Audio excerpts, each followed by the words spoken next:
Just when you think you've heard them all, another story pops up, so unique and bizarre that the questions just keep piling up. The abduction of Parker and Hickson while fishing in Pascagoula, Mississippi, is a story of abduction, strangeness, and embarrassment. Let's explore.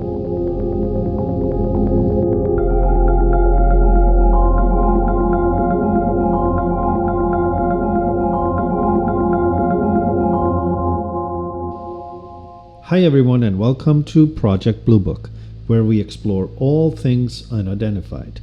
I am Thor and thanks for tuning in. We will be talking about the year 1973 in future episodes, because it's a year with such a pile of sightings and alien encounters of incredible variety. Something unique must have been going on.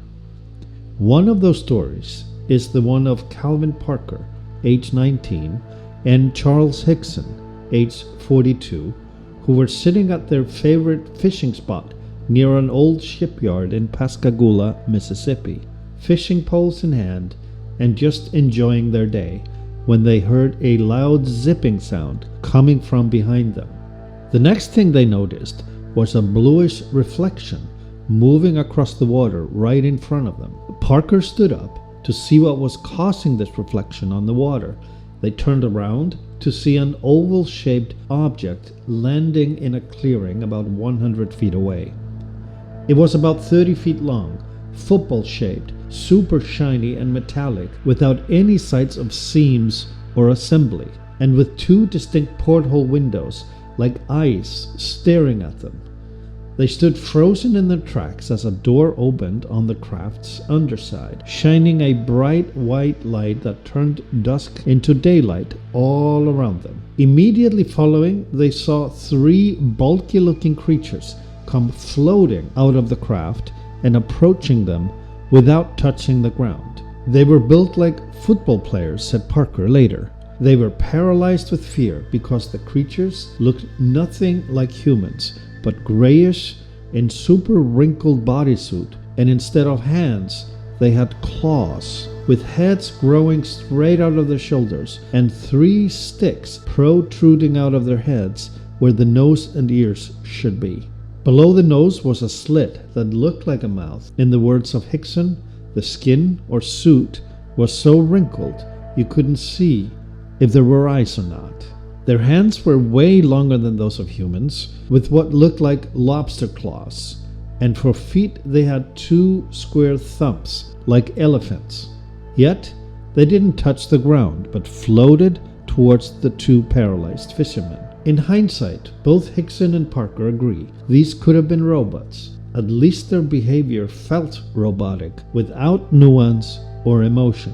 As they approached closer, Calvin Parker, aged 19 at the time, fainted, while two of the creatures grabbed Hickson by the arms, and he felt unable to move, paralyzed, with the third picking up Parker from the ground, like nothing, and holding him under his arm, like a rolled-up carpet.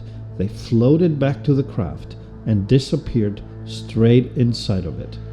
Hickson remembers feeling no pain or fear as they handled him and positioned him upright in front of a machine he couldn't describe. Said Hickson, "It was like no X-ray machine I've ever seen. It looked like an eye, like a big eye, with some kind of an attachment to it. It moved and it went all over my body, up and down, and then they left me." End quote. What he remembers is seeing Calvin across the room, staring straight ahead with such a fear engraved on his face he had never seen anything like it. The kid was terrified.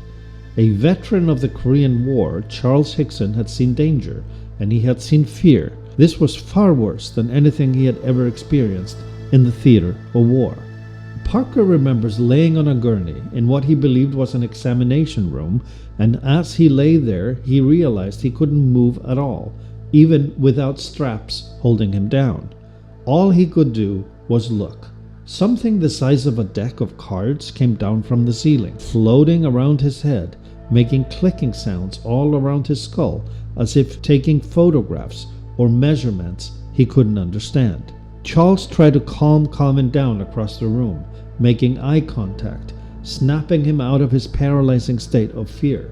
Charles does not remember how it happened, but he found himself in a different room without Calvin present. And these types of jumps in time do happen in abduction cases, where the full account of the experience is never retrieved fully, not even through hypnotherapy, leaving the experiences with hours of missing time unaccounted for. Meanwhile, Parker remembers what he describes as a feminine creature coming towards him.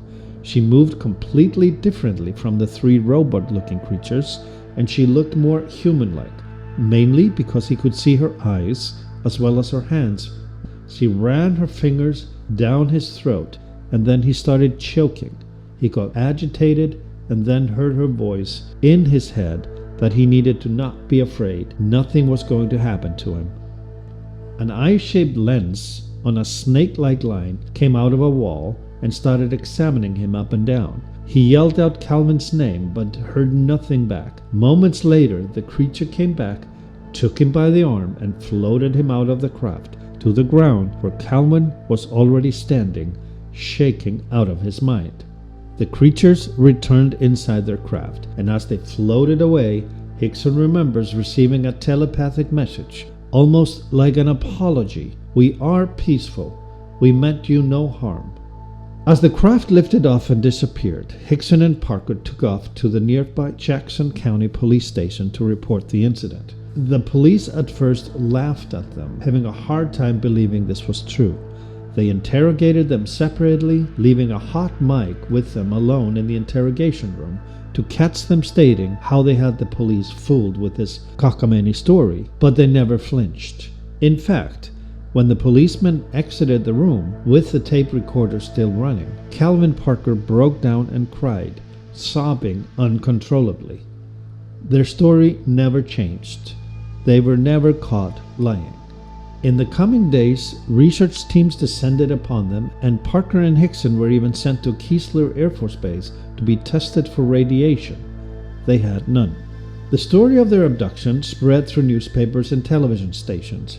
Both men underwent lie detector tests, even if Calvin Parker resisted it for a long time. Regardless, both men passed.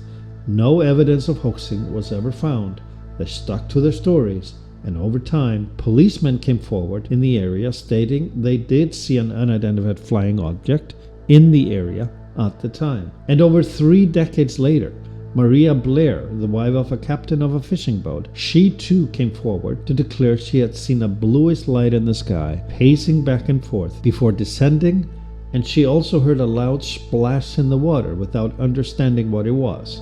Below her, in the water, she saw the outline of a humanoid figure, felt confused, and retreated away from the water. Why she didn't come forward sooner? According to her and her husband, he had asked her not to talk about it because he didn't want people to think she had gone crazy. This is perhaps the most common reaction of eyewitnesses. They shut up about it in order to not be perceived as lunatics.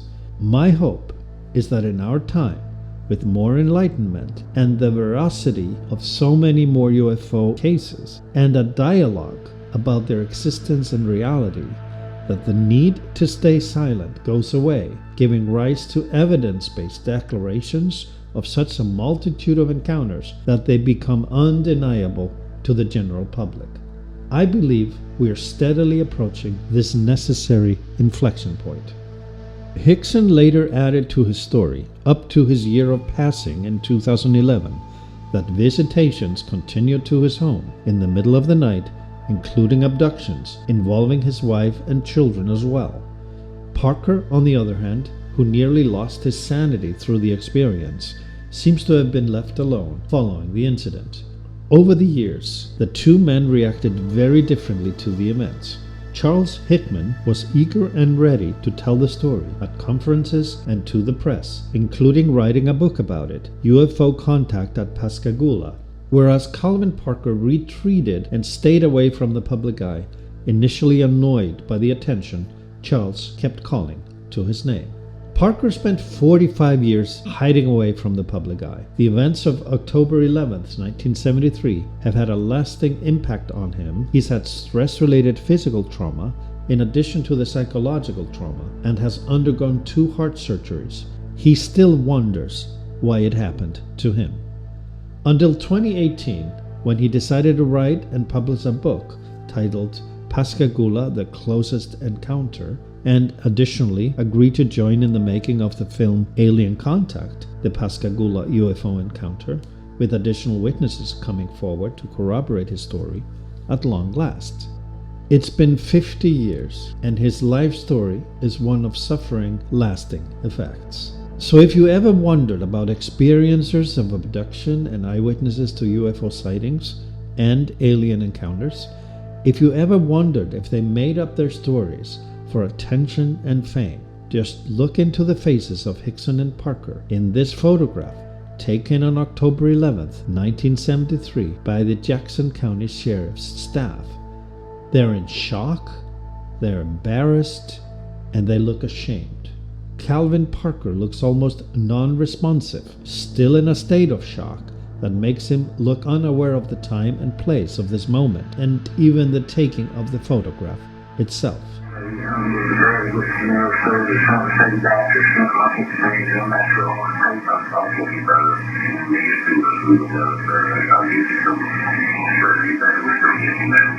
That's what the face of an alien abduction experiencer looks like. You can watch and listen to this and other podcasts on Project Bluebook, where we explore all things unidentified. Each day, let's practice compassion and kindness. And please subscribe. I am Thor, and thanks for listening. See you next time.